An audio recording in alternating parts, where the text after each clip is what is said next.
Welcome back, trainers, and in this video we're going to be going over Mega Ampharos Raid counters. That's right, because, well, if you do go and check out your Ampharos, you're going to be able to see you can Mega Evolve it, but the thing is we simply don't have the candies. We've seen this when they did roll out the other Megas, so we can expect those Mega Raids very soon. With that said, let's go ahead and get into this video. If you do enjoy these, please give it a big thumbs up, subscribe if you're new, turn notifications on, and I'll be keeping you up to date.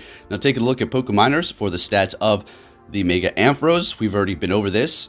As you can see, HP 207 attack, 294 defense, 203. Typings are going to be electric and dragon. And as you can see here, if you do go into the Ampharos, like I said, you can have the Mega Evolve button, but we just don't have those raids yet. And then you have your standard Mega Evolution energy for your first evolution, and then the ones after that are just going to be 40. So looking pretty good, guys. I'm getting excited for this Mega Ampharos. It's so funny, a long time ago, first community day, well, actually was the second, because then first we had Pikachu, so they gave it Dragon Balls. Everybody's like, what the heck's going on here? Well, because it's the Mega Evolution hint a long time ago. So taking a look at just straight up counters here, you have Dragonite, Shadow, Salamence, Garchomp, Zekrom, Haxorus, and Rayquaza. We're going to be going over weather as well here, so stay tuned for that. So just straight up, yeah, Shadow Dragonite and Shadow Salamence. So if you have those powered up, then yeah, go ahead and use them. Actually, we're going to be powering up my shiny Shadow Salamence and even using XL candies. So for the second page, for just no weather, Salamence, Palkia, Dragonite, Shadow Mewtwo with Ice Beam, Dialga, and then Shadow Flygon with Dragon Tail and Earth Power, because, well, Ampharos is going to be part electric type. So there's going to be a theme throughout all of these here, no matter what kind of weather does arise. Dragon types still seem to just be on top. Moving on to the next page for just straight up no weather and straight counters here, you have Latios, Reshiram, Groudon, Charizard X with Dragon Breath and Dragon Claw, and then Shadow Gardevoir with Charm and Dazzling Gleam, Rhyperior with Earthquake, so you don't really need that Community Day Rock Wrecker because, well, it's not doing super effective damage. Alright, moving on. This is going to be in sunny weather. You're going to have Shadow Dragonite up at top. We're going to keep these in here. Shadow Salamence, Garchomp with Earthquake this time around, Rhyperior with Earthquake, Groudon, Earthquake of course, Landorus with Earth Power. So Landorus is starting to pop up more and more for the raids. So if you have one of those, it's probably going to be nice for you. Up next for the sunny weather, we have Shadow Flygon with Earth Power, of course, Excadrill with Mud Slap and Drill Run, Zekrom with all Dragon moves, Haxorus all Dragon, Rayquaza all Dragon, Golurk, very interesting here, coming at number 12 in sunny weather with Mud Slap and Earth Power. Okay, sounds good to me. So there you have some of your counters for the sunny weather here. Let's go ahead and move on to snowy weather. Number one is going to be Shadow Dragonite, Shadow Salamence, Shadow Mewtwo, and that is going to have Ice Beam, Garchomp with all Dragon moves, Shadow Weavile with Ice Shard and Avalanche, and then Zekrom with Dragon Breath and Outrage. So, as you can see, the shadows are just crazy, and this is why I powered up my Shadow Salamence. You're going to see the performance of the Shadow Salamence is going to be outperforming its own Mega. We're seeing this happening more and more.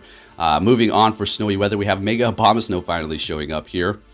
Mega Mamoswine, regular Mamoswine, there's no Mega. Haxorus, Rayquaza, regular Salamence with Outrage, of course, and then Palkia at that last spot there. Moving on to windy weather, so you're going to get a boost for the dragons here.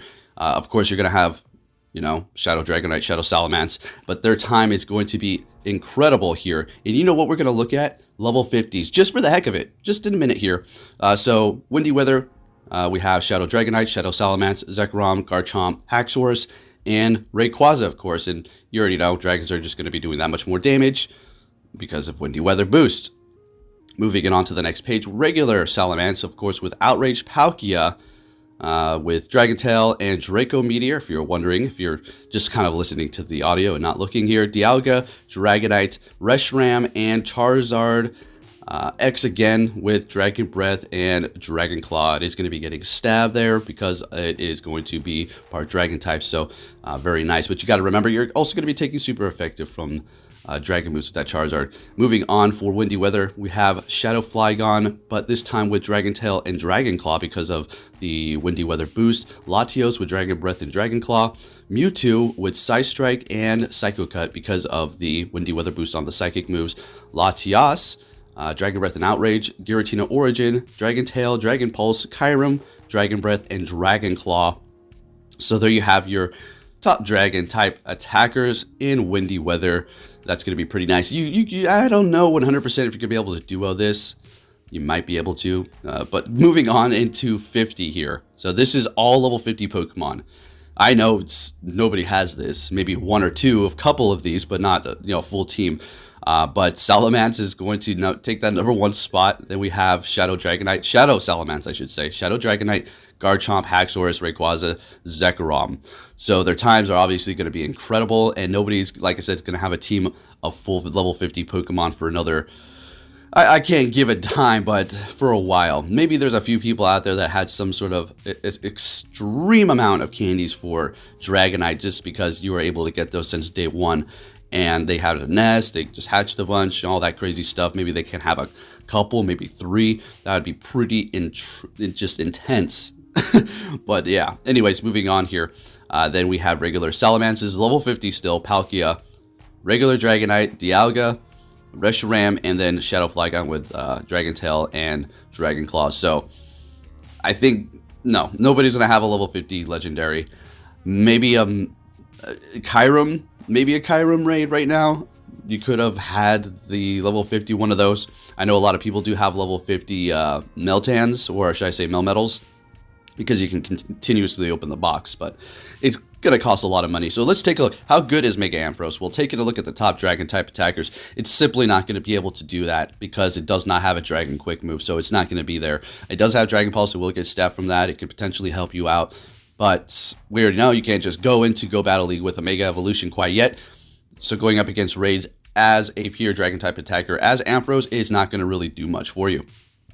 Moving on to Electric here, we know that it has a pure Electric type moveset. This is going to be the first page. It's not going to quite be there, right? So you have Shadow Electivire, Shadow Raikou, and all your shadows. Moving on to the next page, though, you have Mega Ampharos finally showing up kind of at the bottom there with Volt Switch and Zap Cannon sitting at 16.492. So, it's going to be able to do something, right? So taking a look at my collection here, got this one that I maxed out a long time ago. Well, not quite. It needs a couple more power-ups, but I did have that. It had Zap Cannon. I just wanted another electric type attacker back in the day, and unfortunately evolved it before it did receive its community day. And I do have a decent shiny here. Otherwise, everything else is not looking so great, but I'm not too concerned about all that. We can do a trade and get a lucky one if I was really wanting a good IV Ampharos to power up and completely max out. It's going to be a fun Pokemon for sure, guys. Absolutely. It looks amazing. I think it looks awesome. So with that said, let's go ahead and go over to our Shadow Salamence. Yes, I know the defense IV is absolutely horrible, but the attack is up and the HP is full. And that's all you really need, to be honest with you. So we're going to go ahead and do that. Because it seems like powering a Pokemon to level 40 is not really too big of a deal. If you have the Stardust, I get it, but the XL from 40 to 50, that's where it's like just killer. So we're going to go ahead and actually change that move. We do have the Community Day Outrage, of course, otherwise it's pointless. And we're going to put in some regular candies and convert them to XL so we can go ahead and power this thing up one more time and just make it that much stronger. So if you did enjoy this video, please give it a big thumbs up. I am going to be going live for Community Day, so make sure you tune in and see what's going on. Alrighty, so I'm pretty happy about this Salamence here. No regrets. Let's get it. Can't wait to use this up against Ampharos. Thanks for watching. I'll catch you all next time.